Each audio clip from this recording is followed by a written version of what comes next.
pessoal, estamos de volta. Primeiro painel aqui na TDWC 2022. Vamos começar chutando a porta, hein? Sua empresa tem uma cultura de inovação? Você se sente amparado para criar algo novo, para fazer alguma coisa diferente, para sair daquilo que é estipulado como padrão? Tem rituais que ajudam a manter uma cultura de inovação?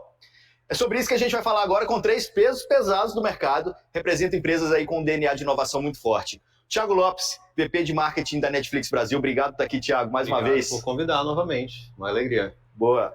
Isadora Gabriel, diretora de RH da Móvel, bem-vinda. Obrigada, prazer estar aqui com vocês. E também o Guilherme Stefanini, Managing Partner na House, diretor da Stefanini Ventures. Cara, muito obrigado pelo convite, aí vai ser um ótimo papo.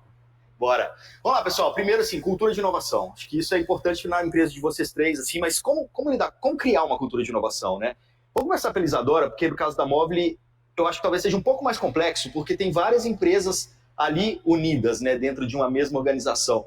Como que você cria essa cultura de inovação para a Móvel e, ao mesmo tempo, deixa cada uma daquelas partes ali independentes nesse processo? Bom, a Móvel é uma investidora, né? Então, quando a gente pensa que uma empresa que tem investimento em startups, o que a gente está buscando e o que a gente fomenta muito é a cultura de inovação dentro das empresas, né? Então, acho que o primeiro passo é identificar fundadores e times inovadores, né? Acho que esse é um dos grandes assets que a gente tem, é essa capacidade de buscar essas pessoas no mercado que estão fazendo a diferença com um propósito muito claro, que é o propósito da Móvel, de investir em empresas de tecnologia que melhoram a vida das pessoas, que estão resolvendo dores reais. Então, a Móvel não tem, né, uma intenção de fazer investimentos em ideias inovadoras quaisquer. Tem que estar vinculado a isso, transformar dores reais, problemas reais das pessoas em melhorias aí usando a tecnologia. Então, acho que o primeiro é identificar isso, e acho que a gente não tem uma entrada a ponto de influenciar, de fato, a cultura dessas empresas para que elas sejam inovadoras. A gente aposta, então, no nosso caso, a inovação está muito mais na tomada de risco, né, de identificar esse potencial de pessoas inovadoras, e a gente está nessa cultura de inovação pensando no risco que é assumir, né, o investimento nessas ideias e na nossa capacidade também de acertar e de errar esses investimentos. Legal. Guilherme, no caso da Stefanini, é parecido, mas é diferente, né? Porque assim, são várias empresas juntas, mas dentro do mesmo teto, imagino. É parecido, mas acho que muito do que a Isadora trouxe de você achar os fundadores que têm seu fit cultural, que tem o mesmo driver que você tem, que vai, obviamente você não quer ninguém igual, porque quando a gente traz alguma empresa, hoje, só para dar um cenário, a gente tem 31 empresas dentro do grupo, tem parte de indústria 4.0, marketing digital, cibersegurança, banking payments, analytics AI, tem muita coisa. E, obviamente, o nosso lado aqui é mais para o mundo B2B do que para o B2C, como a Móvel faz. E muito do que a gente olha traz o fundador com aquela cultura, mas você tem que ter valores muito próximos. Obviamente, você não quer ninguém igual, até porque você tem que trazer alguém diferente para contrapor e ter uma outra perspectiva do que você não tem. Então, essa é uma parte importante. Acho que um pouco ao contrário da Móvel, a gente entra muito na operação junto com eles para ajudar a crescer, transformar, puxar coisa nova. E aí eu acho que entra um pouco de transformar a cultura, é o tempo que você passa junto com as pessoas, catequizando, demonstrando o que é importante, onde você gasta atenção, o que você cobra do time, como que você olha as coisas, como é que você pede coisas mais inovadoras. Então acho que essa é uma parte importante também ali de como a gente tenta incentivar as equipes a puxar coisa nova, e obviamente aí tem N programas dentro do grupo, e ter, acho que muito canal aberto, a liderança ajuda muito, porque as ideias conseguem fluir e achar sponsors que ajudam a empurrar o negócio dentro da organização, que isso é importante. Show. E no caso da Netflix, assim, a cultura já tá ali, né? É intrínseca. Tá. Mas no caso do Brasil, acho que trazer essa pitada brasileira também é importante. Né? Super, super importante. Eu acho que tem uma coisa, eu vou até voltar num ponto que a Isadora levantou, que é definir o que é inovação. Eu acho que inovação é daquelas palavras que tem flutuado no nosso mundo com cada vez mais intensidade, e eu vejo, sinceramente, ela sendo utilizada para falar de coisas que eu não entendo como inovação. Acho que até por conta da conversa hoje, fui procurar definições formais de inovação, e não tem, né? Para um termo subjetivo tão complexo, não tem uma definição, mas todas passam por um lugar de criar valor incremental, né? E acho que é de você conseguir, via uma solução nova, via um olhar novo, gerar mais valor para o sistema do que você faz parte. E eu vejo hoje inovação é muito confundida com ato de criatividade, em que você tenta uma coisa nova, mas você também não entende exatamente que valor... Acho que é ato de criatividade e tecnologia. É achar que é reinventar a roda, não, né? Tem outra parte, assim, vamos fazer um app, vamos fazer metaverso. Eu acho que o entendimento do que é inovação, e inovação como uma alavanca de valor, um gerador de valor incremental, seja porque você deixou o processo mais simples, seja porque você gerou um resultado igual ou maior com menos energia, acho que ser criterioso sobre isso, acho que já recorta melhor o que inovação é.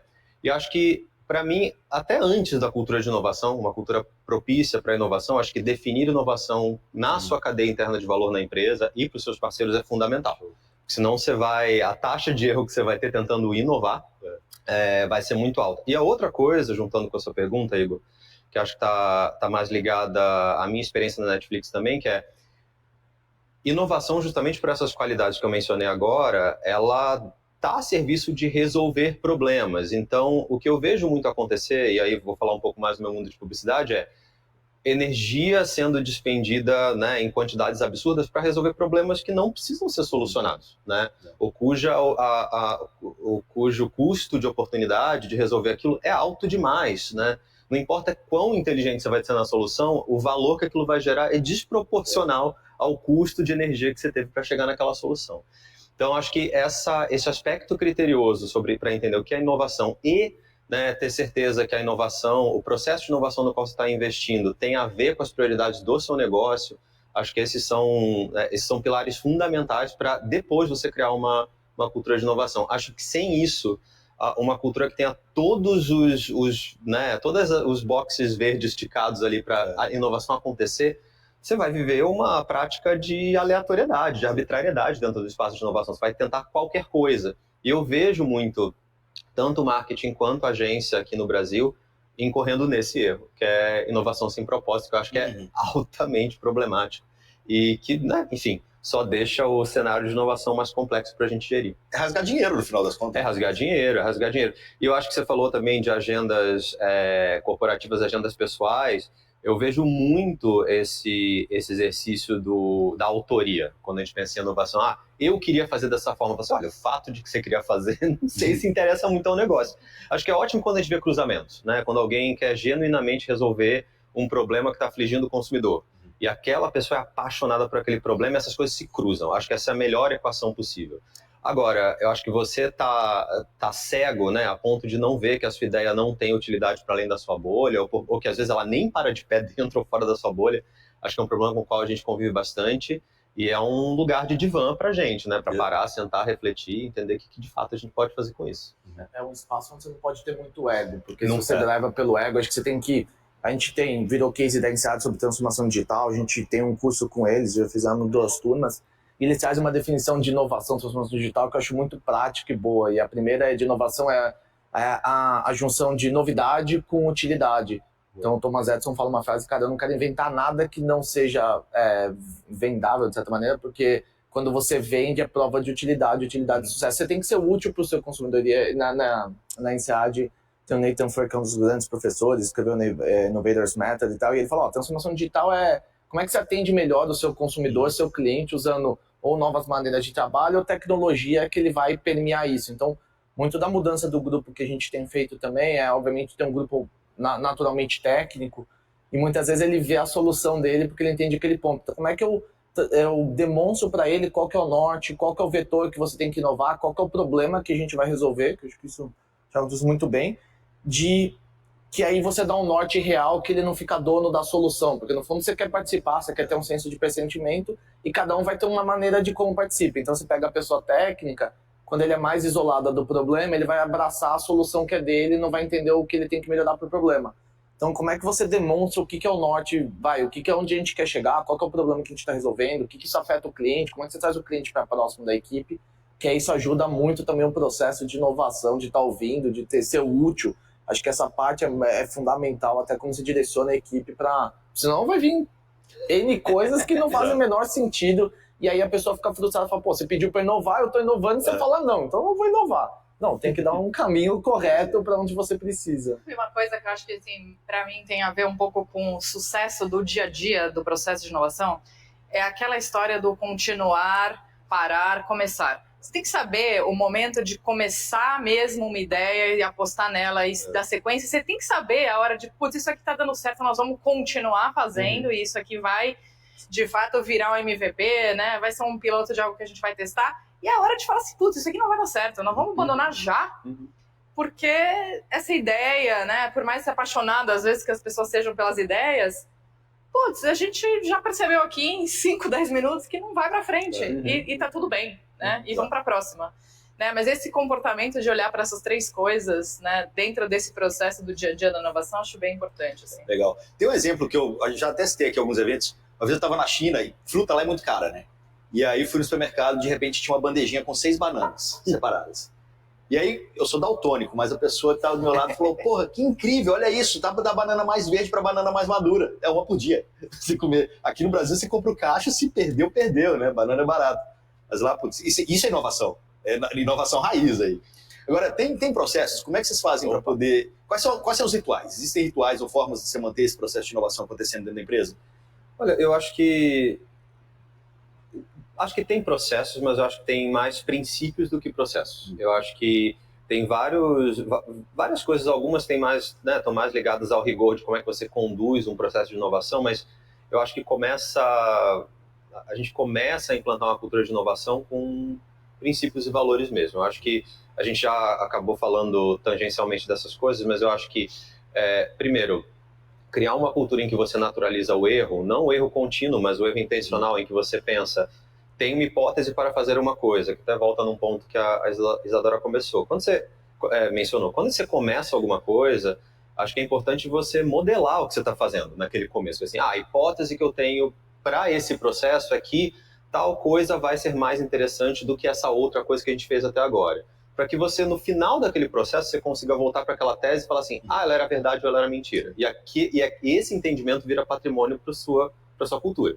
Eu acho que ter esse rigor tá mais na parte processual e acho que permite que a gente erre com um pouco mais de estrutura. Então, acho que erro é a naturalização do erro, né, como parte do processo, não só de inovação, mas de gestão de pessoas e de marcas, produtos, processos, acho que é muito importante. E acho que a outra coisa que eu sinto que é fundamental é conseguir viver num ambiente de discordância. Não de discordância, né, que traz animosidade, combatividade, mas discordância em que você acha uma coisa... outra questionável. Exato. Porque às vezes a gente até tem uma coisa curiosa, né, que é meio defensiva, de que alguém tem uma ideia incrível que você não teve, mas você queria ter tido. Você tem uma resposta meio áspera, né? A primeira vez que aquela coisa aparece.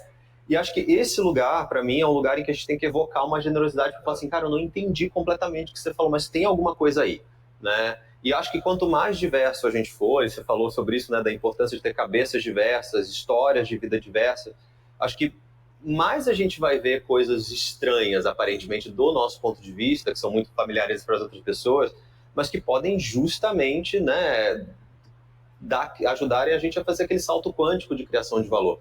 Acho que a gente já falou sobre isso antes, Igor. Acho que num país como o Brasil, né, em que a gente tem marcas, produtos e negócios sendo pensados de maneira muito concentrada no Sudeste, que é uma região mais rica, né, e a gente está falando de centros de pensamento que também são mais brancos, mais cisgênero, mais tudo isso, né, no topo da cadeia de privilégio, acho que as chances que a gente tem de inovar para o país como um todo são muito mais baixas. Então, acho que quanto mais a gente alia essa capacidade de discordância e de conviver com pontos de vista diferentes, com, de fato, trazer outros cérebros para criar essa cadeia de valor com a gente, melhor. Então, acho que, para começar, eu diria que esses três elementos, para mim, são muito, muito importantes. Alguém quer completar?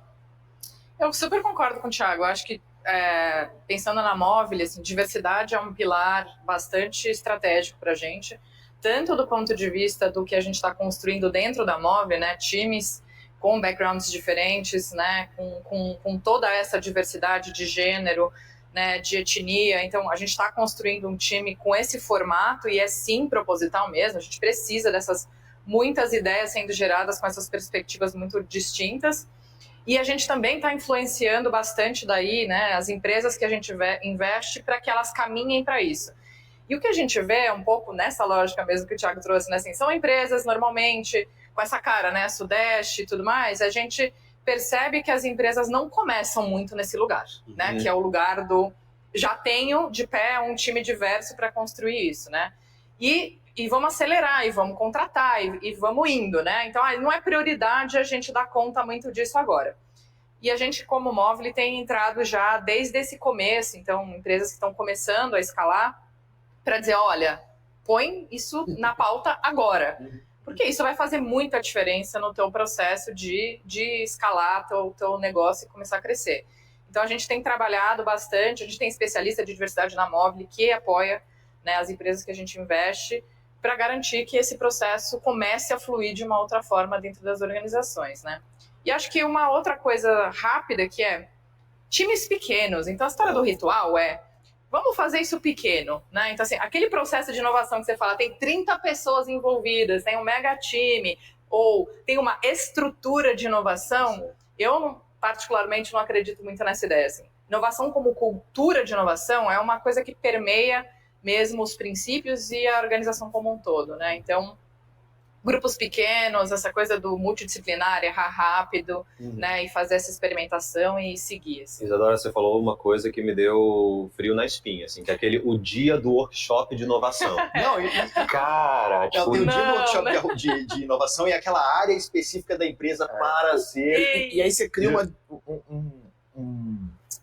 um órgão dentro da empresa que manda uma mensagem pro resto que é, beleza, eu não preciso inovar, essa responsabilidade Tem um dele. time fazendo, obrigado. Tem um time fazendo, eu não preciso fazer. Só que o ponto normalmente esse time de inovação não está em contato com o cliente, quem está não entende que é responsabilidade. Então tem um time que caminha para o negócio, começa a viajar muito na maionese, que está desassociado à utilidade, que você não vai conseguir escalar, e ao mesmo tempo o time que precisava não está. Então como é que você mistura um pouco os recursos? Eu acho que o Thiago falou muito bem de, cara, na verdade você acredita que aquilo é importante, aquilo é um princípio para você, aquilo é uma cultura. Então, por exemplo, dentro do grupo a gente é muito customer-centric, tipo, muito mesmo, e ao mesmo tempo também gosta de fazer coisa nova, tem um DNA de empreender, de construir. Então, por exemplo, se a gente traz o empreendedor, normalmente ele fica na empresa com a gente por muitos anos, assim, a maior parte das 30 empresas que a gente tem, todos os sócios ainda estão lá.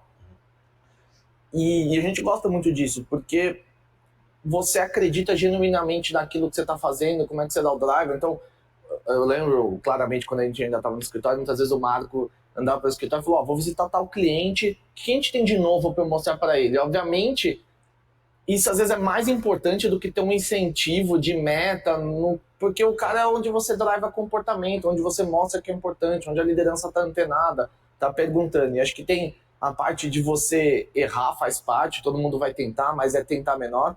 Às vezes a gente tem processos seletivos, aí você está fazendo recrutamento, aí vem a pergunta famosa, como é que vocês são tolerantes ao erro? Cara, se errar custando R$2.000 é uma coisa, se errar custando 2 milhões são coisas completamente diferentes, vão ter consequências diferentes. Então, assim, como você também interage com um tipo de erro, e aí acho que tem conceito da Amazon muito legal, que é o two-way door, né, que são portas que vai e vem, não é a porta de um modelo único. Porque você vai fazer um teste, o que acontece se der errado? Eu vou parar a empresa, então esquece e refaz o teste, porque você não está fazendo um teste, você está botando tudo em risco.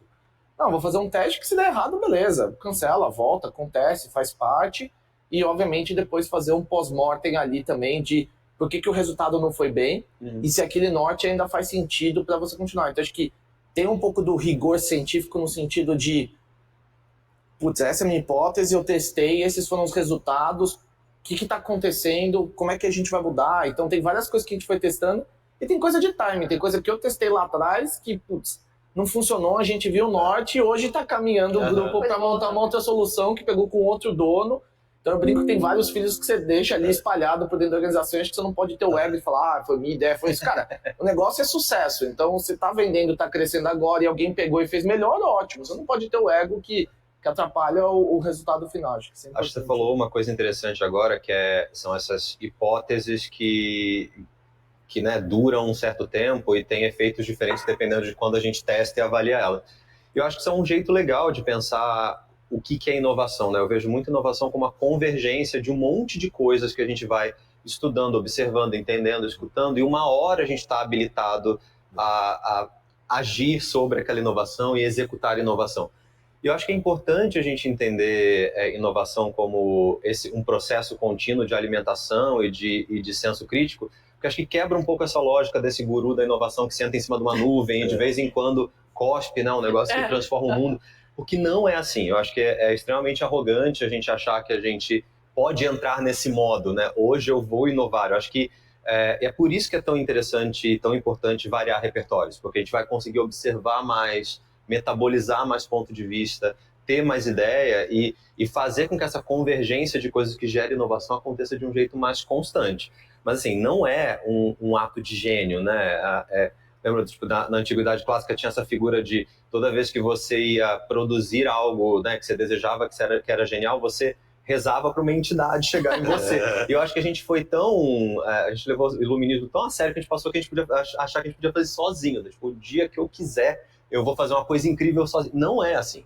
A inovação acho que é uma prova cabal disso. Precisa de organização, intenção, precisa de uma fundamentação estratégica muito grande. Acho que inovar também, né, falando de utilidade, que é uma coisa que apareceu muito aqui, eu acho que é importante ter utilidade para o consumidor, e acho que, né, isso normalmente está associado à utilidade para a empresa também, mas precisa estar dentro das pautas estratégicas da empresa. Eu já me vi em situações, né, ao longo da minha carreira em que alguém tem uma ideia muito legal, mas que espera que, né, uma determinada empresa execute, mas esse não é o business da empresa, esse não é a prioridade da empresa, esse não é o problema que a empresa tem para resolver agora. E as pessoas ficam com aquela cara feia, mas você não gostou da minha ideia? Eu falei, não é sobre isso, né? É sobre o ecossistema que você vive e seu entendimento de como é gerar valor dele, dentro dele. Eu acho que ter uma vivência de inovação, de impacto, realmente transformadora para pessoas e negócios, acho que tem a ver com esse conhecimento profundo do que você está fazendo e quais são os objetivos daquele ecossistema. E sabe o que eu sinto? Eu tenho um pouco de gastar mais tempo no problema. Opa! E quando a gente fala de inovação, eu tenho a sensação que, no geral, as pessoas acham que está muito nesse lugar da ideia e da solução que foi incrível. E o que a gente percebe muito olhando para ideias que deram certo e coisas que foram bem-sucedidas no processo de inovação, foi porque as pessoas gastaram muito tempo entendendo o problema, né? Tendo profundidade nesse problema, né? Construindo de fato entendendo, conversando com o consumidor, entendendo qual que é essa dor, tendo profundidade mesmo, questionando esse status quo das coisas como elas acontecem por mais tempo do que, vamos dizer, o normal. Entendi, aqui tem um problema, vamos para a solução. E eu acho que tem essa virada assim que muda bastante o jogo. Eu acho que isso é super importante de ouvir, de secar, acho que de você perguntar e estar dialogando com o consumidor, trazer ele para perto para resolver essa parte. Só voltando a um ponto do Thiago, que eu falei do vetor de inovação, de como você direciona a equipe, porque senão volta naquele ponto que ele está negando ali de inovação. E eu acho que assim, quando você vai dar o direcional, acho que tem muito da parte da criatividade que é associar coisas diferentes de uma nova maneira. Então, quanto que você expande a cabeça do seu time, você como liderança, quanto que você expõe ele a coisas novas? Porque às vezes a gente lá em cima tá vendo coisas que você acaba vendo mais cross do que a equipe naturalmente ali embaixo.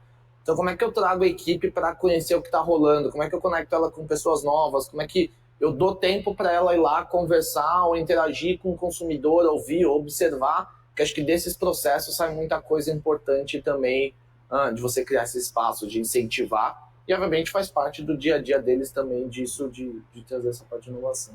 Perfeito. Vocês todos falaram de times diversos aí, né? Mas tem alguma coisa que unifica essas pessoas? Quando vocês vão buscar uma pessoa para fazer parte de um time inovador, quais são essas skills que vocês buscam? Vamos começar pela Isadora, né? Ela é especialista na área. Gente, acho que a primeira coisa é curiosidade. Opa. Né? Assim, pessoas curiosas, e aí isso é muito da investigação que você vai fazendo, né? De conhecer o que essa pessoa gosta, quais são as preferências dela, onde ela já navegou, que tipo de curiosidade intelectual ela tem. Mas acho que esse é um driver importante quando a gente está falando de inovação, né? É ter essa curiosidade, esse questionamento. Eu acho que esse questionamento também, para mim, é bem importante. Então, é a tua capacidade de olhar para as coisas de forma crítica, né? Então, também é um comportamento que a gente consegue daí identificar um pouco, né, em processo de entrevista e tal, mas é essa capacidade de questionar as coisas como elas são, de não estar conformado, né? Então, assim, putz, isso aqui tá bom, mas pode ser muito melhor. É que isso durante muito tempo foi mal visto, né? E hoje eu acho que, assim, a gente tá num ambiente que a ideia é que a gente consiga construir, né, cada vez mais um ambiente que as pessoas tenham essa voz, né? Possam falar, possam trazer de forma transparente. A gente fala hoje muito, né? de segurança psicológica, né, como um conceito importante hoje no dia a dia da construção dessas equipes, mas isso só é possível se a gente também tem as pessoas questionando, né, as pessoas não aceitando as coisas como elas são. Né, eu acho que esses são 2 comportamentos que eu gosto muito de investigar quando eu estou nesse processo de pensar pessoas com inovação, assim, que tem essa cabeça. Sim, Thiago. Eu ia falar curiosidade também. Acho que para mim é um princípio fundamental para você poder operar, né, dentro de um universo que facilita inovação. Eu até, tentando trazer um ponto de vista um pouco, não diferente, mas complementar ao que a Isadora trouxe, o que eu percebo muito é que a gente precisa ter cuidado também sobre qual que é o alcance da nossa curiosidade. Eu acho que a minha curiosidade aqui, né, do lugar que eu ocupo, do lugar onde eu moro, das pessoas que eu conheço, das coisas que eu leio, acho que ele me dá um alcance tal, mas acho que é muito importante eu entender quando a melhor resposta para aquela coisa que eu estou tentando investigar está fora desse lugar. E eu acho que a gente, historicamente, e, de novo, talvez eu esteja um pouco enviesado por marketing e publicidade, a gente foi muito interessado no que estava dentro dessa órbita pessoal e muito desinteressado no que estava fora. Então, acho que mais do que você assumir curiosidade como né, uma característica importante de alguém que vai pertencer a uma cultura de inovação, acho que é importante aquela pessoa também, né, ter a generosidade, até a humildade de entender que tem lugares que a minha curiosidade não alcança. Que cabeça que eu preciso trazer para cá para me dar o alcance e o repertório que eu preciso para ter uma solução melhor para esse problema. Senão, a gente, dentro da tese de inovação, de curiosidade e de diversidade, a gente, na verdade, está trabalhando dentro de uma câmara de eco, assim, a gente só se escuta.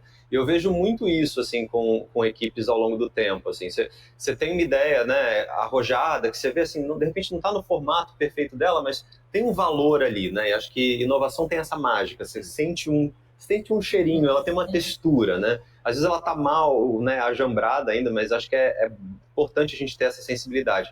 Agora, quando você pede para essa pessoa, é uma coisa que eu faço muito, assim, cara, conversa com seus colegas, mostra para uma pessoa... conversa com as pessoas, vê o que elas acham.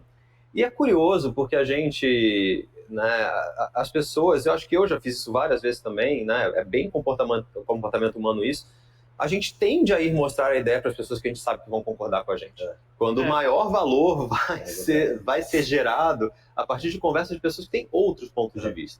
Então, acho que a curiosidade que a Isadora falou, acho que é a mesma curiosidade que eu falaria também, com esse adendo. Eu acho que quanto mais a gente entende com que repertório a gente exercita a nossa curiosidade, mais a gente vai ter clareza de que outras curiosidades a gente vai precisar para chegar numa solução potente para o problema que a gente está tentando resolver. Guilherme, tem algum outro skill? Eu acho que dentro do grupo a gente acaba tendo um driver de achar pessoas que, desculpa o termo aqui, mas tem um tesão em construir, em fazer, em criar, porque eu acho que você tem um pouco dessa fagulha, né, da ideia de começar, mas acho que você sempre vai precisar muito trabalho ali, então você tem que ter essa dedicação, essa construção. Então acho que essa é uma principal característica quando a gente avalia alguém para entrar, ainda mais em posições mais sêniores, mais estratégicas dentro do grupo. Eu tava pensando, curiosidade, acho que eu não avalio, mas deveria ser importante. Mas ao mesmo tempo também, depois eu tava pensando que nos processos seletivos eu adoro quando a pessoa faz pergunta, porque eu avalio muito mais o que ela tá achando importante do que eu ficar meia hora lá perguntando para ela. Então tem um pouco disso que eu acho que é importante. Ou as respostas que ela ensaiou, né? Ou as respostas e tal. Então, e aí eu sempre pego algumas perguntas que ninguém faz, porque eu quero ver a resposta. Não vou falar, quais são seus defeitos? Você sempre vê aquele no perfeccionismo, não é isso. Beleza, pode até ser, mas coitado de quem é, porque agora não tem mais chance, né? Mas, não. Mas eu acho que tem essa parte da cultura, de fazer, de construir, da ideia, e acho que muito também do que você chama do rigor. Eu falei bastante de ego, assim, de como você põe em xeque, que o Thiago te falou bem de você tem que mostrar a ideia para quem não concorda. Eu brinco, vai procurar alguém que você não tem nada a perder de perguntar, ou na verdade ele não tem nada medo de você, então seja cliente que vai ser bem honesto com você, seja alguém que, o cara nem gosta de você, às vezes ele vai te dar alguma outra ideia, ele vai te ajudar a achar a falha onde está ali para você passar o próximo passo e construir. Acho que isso é um tema super importante de como é que você bota o jogo para teste para não ficar enaltecendo alguma coisa e querer fazer funcionar daquilo. Então acho que tem algumas coisas como você identifica as pessoas, que você pega alguns itens de o que motiva ela, o que faz andar, e você pega um drive errado, putz, cara... E não tem certo e errado, é realmente pra gente, culturalmente, o cara não vai se encaixar, vai ser todo mundo infeliz. Então, não é a ideia que ter razão, cara, vamos ser felizes e como é que eu encaixo as pessoas no lugar certo pra fazer isso andar. Ô, Igor, tem uma palavra da moda também que é resiliência, né? Mas, assim, tirando, né, a palavra em si, mas assim, quando a gente pensa também em cultura de inovação, tem uma coisa de vou lá, vou dar a cara a tapa, deu errado, beleza, vou lá, vou dar a cara a tapa, vou de novo, né? Não pode ser uma pessoa que está olhando para essa cultura, para esse tipo de iniciativa que a gente vai testar um monte de coisa, experimentar em N situações e que, putz, desistir, né? Acho que isso aqui não é para mim, né? Assim, tem que ter essa vontade de insistir, de desistir, de começar de novo, né? Então, um pouco dessa coisa da resiliência para o processo de inovação é bem importante também. Eu concordo super, eu acho que até nesse espaço, né, semântico da resiliência, eu tendo a falar muito de propósito, assim, porque no final das contas, o propósito da pessoa não é satisfazer a vontade dela primária de ter uma ideia incrível, é de criar uma solução para o negócio. Para que isso aconteça, você vai precisar compartilhar aquela ideia com um monte de gente, escutar a crítica e estar aberto, permeável para a crítica, porque acho que, né, acontece muito esse lugar de você se sente ofendido na crítica da sua ideia e você fica blindado às coisas que as pessoas têm que falar sobre ela. Eu acho que é um exercício voluntário, é trabalho, né? Você entrar num espaço mental de vou fazer o meu tour da escuta, em que assim, eu vou ficar vulnerável, eu vou escutar essas coisas. Mas eu acho também que acho que tudo que a gente tem falado, assim, eu pelo menos percebo como a construção de um ambiente inteiro, né? Então, é entender que a pessoa que está contando a ideia também vai encontrar um parceiro que sabe que ele tem um papel, ele ou ela tem um papel para contribuir naquele processo e que a capacidade dessa pessoa contribuir de maneira estruturada, objetiva, ser generosa no olhar e não, né, reagir daquele, nossa, mas isso nunca vai funcionar, que acho que é uma resposta péssima, né, que acho que, né, não deveria existir muito dentro de uma cultura de inovação. Acho que, frente a uma ideia mais controversa do seu ponto de vista, pergunte sobre a tese, pergunte de onde veio, que problema que você quer resolver. Mas eu acho que é muito importante que esses princípios de inovação não estejam só na pessoa que está executando o ato de inovação naquele momento. Que ela encontre um espaço ali onde todo mundo esteja alinhado nessa mesma lógica. Isso é muito importante. Perfeito. Cara, o tempo voa, né? A gente já está chegando no final aqui, mas a gente está falando aqui com 3 empresas que têm essa cultura de inovação inserida ali dentro de uma maneira muito forte. Mas e as empresas tradicionais, né? Quando acontece isso que o Thiago falou, eu chego para o meu par, eu chego para alguém dentro da empresa e essa ideia não vale nada, sei lá. É que não tem essa cultura. Como fazer isso acontecer, né? Por que é tão difícil as empresas mais tradicionais implementarem essas mudanças? Poxa, eu vim muito de empresas tradicionais, então, né, assim, eu não fui a vida toda trabalhando em startups e na nova economia.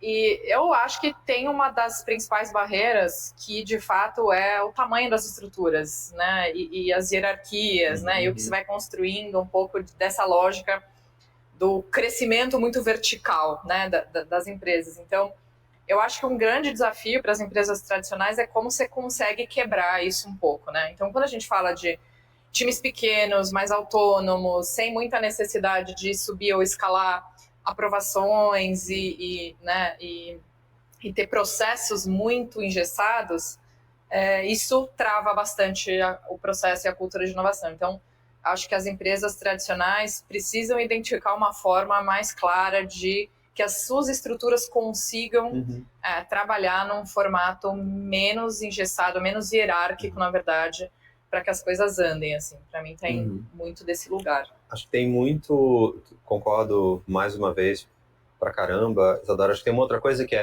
eu vejo que estruturas mais tradicionais, e quase sempre estruturas grandes também, elas trabalham muito essa tese do dogma, né? Assim, existe uma verdade intocável sobre esse produto ou sobre o nosso segmento, e às vezes aquilo caduca e a gente não tem a coragem necessária para desafiar, não só a coragem, porque às vezes coragem até tem, mas acho que não tem a permeabilidade daquele ecossistema para entender que certas coisas mudaram. Sim.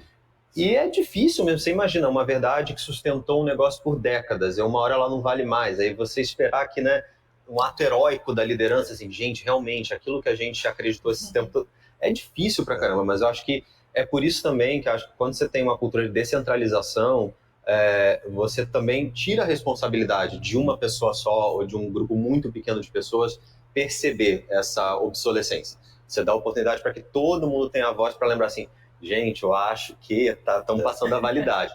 Então, acho que eu vejo muito aí a origem desse problema que você identificou. E que até empresas menores, mas que às vezes, né, foram, né, muito bem sucedidas em alguns segmentos, eu vejo muito, que é uma derivação, na verdade, disso que eu acabei de falar, que é a cabeça do dono, né? Aquela pessoa que teve a ideia original, que colocou aquele negócio de pé, o segmento já deu 20 cambalhotas desde que o negócio foi fundado, você tem aquela vaidade inicial ali, que eu respeito muito, mas da qual depende, né, a sobrevivência do negócio. Aliás, especificamente, depende de você largar a sua vaidade de lado para fazer o negócio sobreviver. E acho que tem muito desse aspecto também, até para tornar a discussão mais inclusiva para empresas menores, acho que tem isso, né? Você fazer a sua tese de existência da empresa, sobreviver à utilidade dela, que é uma coisa que nunca deveria acontecer. Sim. Eu estou pensando nas estruturas, assim, muitas vezes você vai trabalhar e acho que tem um pouco de velocidade de informação na estrutura, visibilidade do que acontece na ponta, nem sempre a bucha do que está acontecendo tem ali. Acho que tem uma parte importante, e a gente acaba vendo nos clientes e a gente ajuda muito eles nisso, como o cliente ele vai se desassociando às vezes da parte da tomadora da decisão da estrutura, ainda mais B2C, que muitas vezes você tem uma estrutura maior, você tem muitos consumidores, ele começa a se afastar. Então, como é que eu trago de volta o feedback do cliente? Onde estão os mecanismos de feedback? Como é que isso sobe rapidamente? Então a gente tem um cliente varejista que a gente faz isso como Voice of Customer, do que está rolando em redes sociais para ele, a partir dos dados para cima da liderança em telefonia. Então são empresas que começam a ter um DNA muito mais inovador porque a liderança volta a se envolver com o consumidor, o quanto que vai para a ponta. Acho que a gente sempre teve isso de um pouco, acho que vem um pouco do DNA da gestão e como é que você tá ali, como é que você tá ouvindo, o que tá rolando. Então acho que, e dói, cara, dói ouvir porque o cara vai apontar dedo, vai cutucar, vai mostrar as feridas, mas é importante. Acho que muito do que sai de novo é essa necessidade que você cria, então não dá pra se afastar, mas acho que tem um distanciamento não só da ponta com o consumidor ou de como tá ouvindo, e acho que o papel da liderança também é criar esses mecanismos para que se inove, como é que você cria estrutura de testes que vale a pena. Então, vou pegar um varejo, você tem milhares de lojas, centenas de lojas, são para testar em uma coisa, uma loja nova, alguma coisa diferente e medir o resultado, vai funcionar e depois você replica. Como é que você dá incentivo para aquilo, premia? Então, acho que você criar essas estruturas são importantes ali, obviamente, porque não tem bala de prata e leva tempo. Então, muitas vezes a liderança também tem uma pressão, ainda mais quando você é aberta em bolsa, de dar o resultado no próximo quarter. Só que isso daqui leva tempo. Então, como é que você também associa isso a montar os mecanismos, a criar as expectativas? Acho que essa é uma parte super relevante de como é que você entende se leva, onde ele está sendo pressionado e como é que você ajuda ele ali a fazer isso, sabe?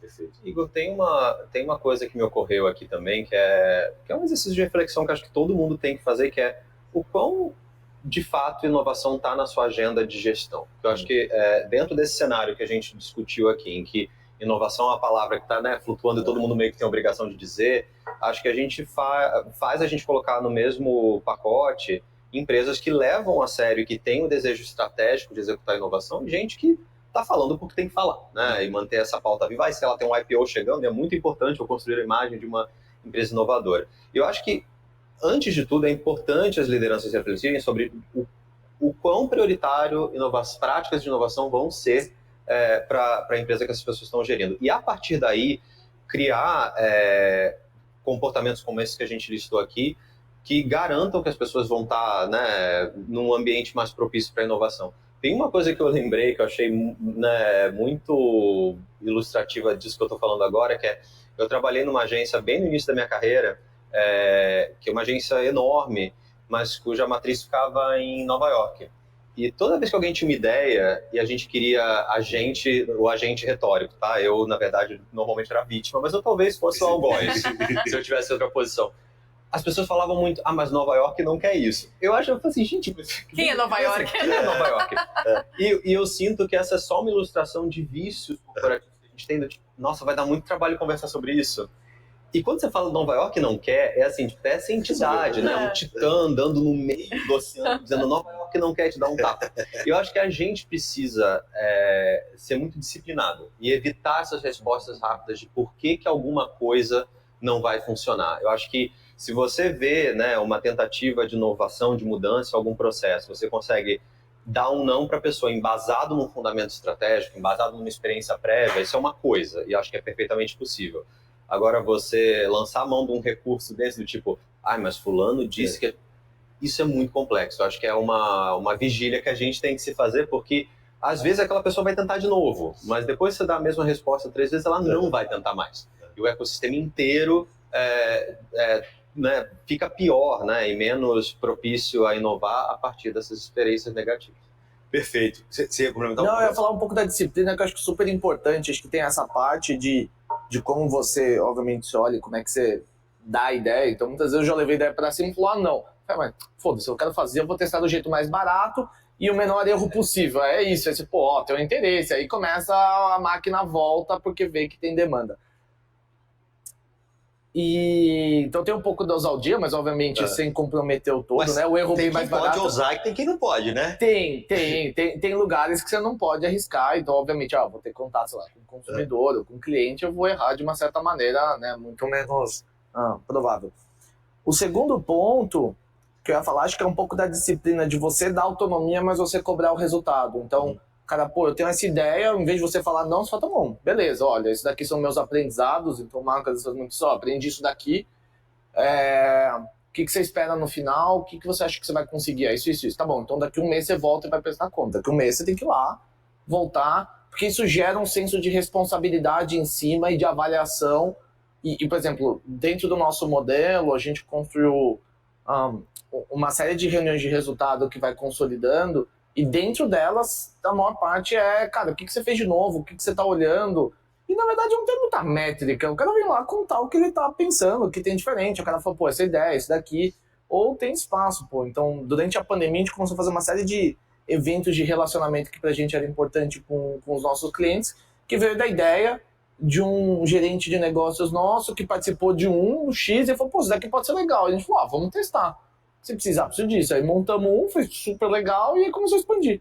Então é um pouco de você ter a disciplina de também cobrar os resultados, testar, ver, voltar. Acho que de ter esse comprometimento contínuo é super importante, assim. Pessoal, estamos estouradaço. Bom, vou agradecer muito aqui a presença do Guilherme Stefanini, que é Managing Partner na House, diretor da Stefanini Ventures, também da Isadora Gabriel, que é diretora de RH da Móvel, e o Thiago Lopes, que é VP de Marketing da Netflix Brasil. Pessoal, adorei a conversa, foi ótimo. Obrigada, foi um prazer. Valeu, gente. Fica aí, a gente já volta depois do intervalo rapidinho com mais conteúdo para vocês.